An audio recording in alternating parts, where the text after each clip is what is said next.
mai, le président rwandais a des propos qui choquent l'opinion de la République démocratique du Congo. Qu'avez-vous à dire au fait qu'il annonce qu'il n'y a pas eu de massacre à l'Est et que, par exemple, le prix Nobel de la paix n'est qu'un instrument aux mains de ceux qui l'ont couronné? Non, je disais d'ailleurs tout à l'heure à un de vos confrères que je n'ai pas de polémique à faire avec le président Kagame. Je n'ai pas à utiliser les médias pour répondre au président Kagame. J'ai d'autres voix et je les utiliserai pour lui parler. J'insiste ici sur le fait que le rapport mapping n'est pas un rapport congolais. Il est fait par des experts onusiens. C'est le rapport mapping. Nous, ce que nous avons à faire, c'est de ramener l'ordre, la sécurité et la paix à l'est du pays, de mettre fin à ce cycle de la mort de nos compatriotes et après aussi d'ouvrir une page de justice qui ira dans tous les sens, transitionnel ou pénal, peu importe. Le but, c'est de rendre hommage à toutes ces victimes injustement abattues. Et donc, moi, je m'inscris plutôt dans la logique de la paix dans mon pays, la paix avec mes voisins, et je ne fais pas attention à ce genre de déclarations qui peut-être peuvent mettre le feu à la région, ça ne sert à rien. Donc je n'ai vraiment pas l'intention de répliquer à cela. Mais le docteur Mukwege... Alors par rapport au docteur Mukwege, je le dis et j'insiste ici, c'est une fierté nationale. D'ailleurs, il tarde que l'on lui décerne une décoration valorisant son combat pour la réparation des femmes, son combat pour la restauration de la paix à l'Est, et il a toute ma confiance et toute mon affection. Ce n'est sûrement pas quelqu'un qu'on peut manipuler. Il est originaire de ce coin-là, il vit là-bas, près des victimes. Donc je crois que c'est quelqu'un qui est bien placé pour parler de nos populations. Donc il a toute mon affection et tout mon soutien. L'état de siège est décrété, Nord Kivu et Ituri. Certains se posent la question pourquoi pas le Sud Kivu, mais surtout combien de temps, selon vous, devrait-il durer? Le plus tôt possible serait le mieux pour moi. Pourquoi pas le Sud Kivu? Mais tout simplement parce que la nature du conflit au Sud Kivu est différente de celle de l'Ituri et du Nord Kivu. Au Nord Kivu, dans ces deux dernières, donc Nord Kivu, Ituri, il y a des groupes armés qui s'attaquent aux populations. Et ce sont parfois même des groupes armés étrangers. Tandis que du côté du Sud Kivu, ce sont des conflits communautaires. Et donc la réponse, elle doit être différente. Là, on ne doit pas venir avec l'armée pour tirer sur tout ce qui bouge. On doit plutôt avoir une approche conciliante.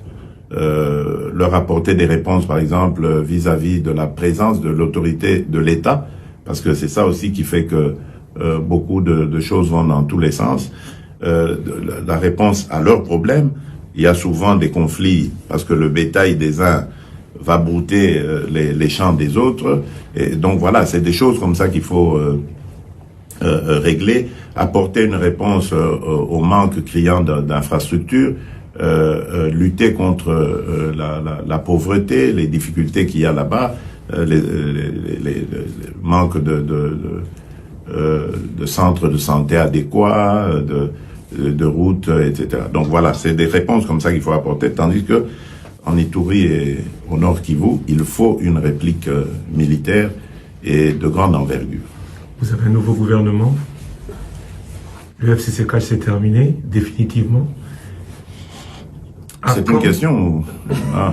Je pensais que vous posiez la question. Ça aurait pu être une question, mais à quand les premiers résultats? Et est-ce que vous vous sentez plus à l'aise avec deux alliés ou trois, M. Bahati, M. Bemba, M. Katumbi, qu'avec Joseph Kabila? Écoutez, je ne crois pas que ce soit une question de personne.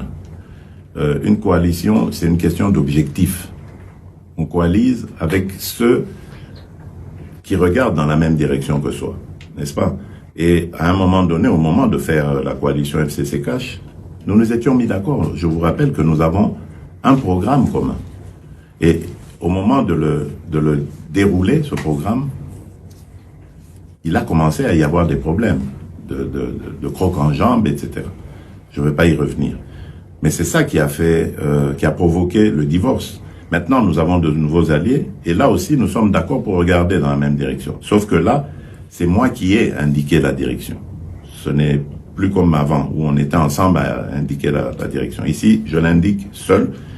Ceux qui m'ont rejoint sont totalement d'accord de regarder dans cette même direction et de faire un pas avec moi dans cette direction. Donc tant mieux. Et on jugera sur pièce le moment venu. Mais pour l'heure, on n'a pas à s'en plaindre. Vous êtes président de la République démocratique du Congo. Vous êtes aussi président de l'Union africaine.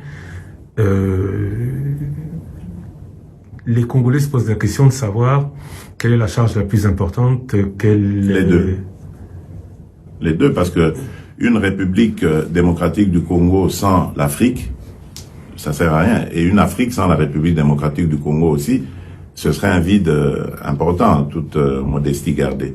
Donc, je veux faire de la République démocratique du Congo un moteur de l'Afrique. Et de cette Afrique, je veux en faire le continent de l'avenir, parce qu'on le dit, mais au lieu de continuer à le dire, moi je veux le faire.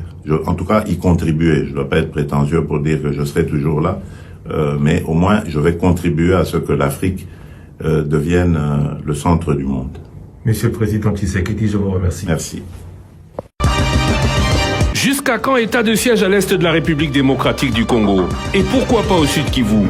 Préfère-t-il alliance avec Bahati, Katumbi et Bemba ou alliance avec Kabila? Que pense-t-il des propos tenus par le président Paul Kagame? Top Congo FM 88.4, première radio d'information en République démocratique du Congo. Ce mercredi 19 mai, après le journal de 19h, invité spécial. L'invité. Je reçois Félix Antoine Tshisekedi Tshilombo, président de la République.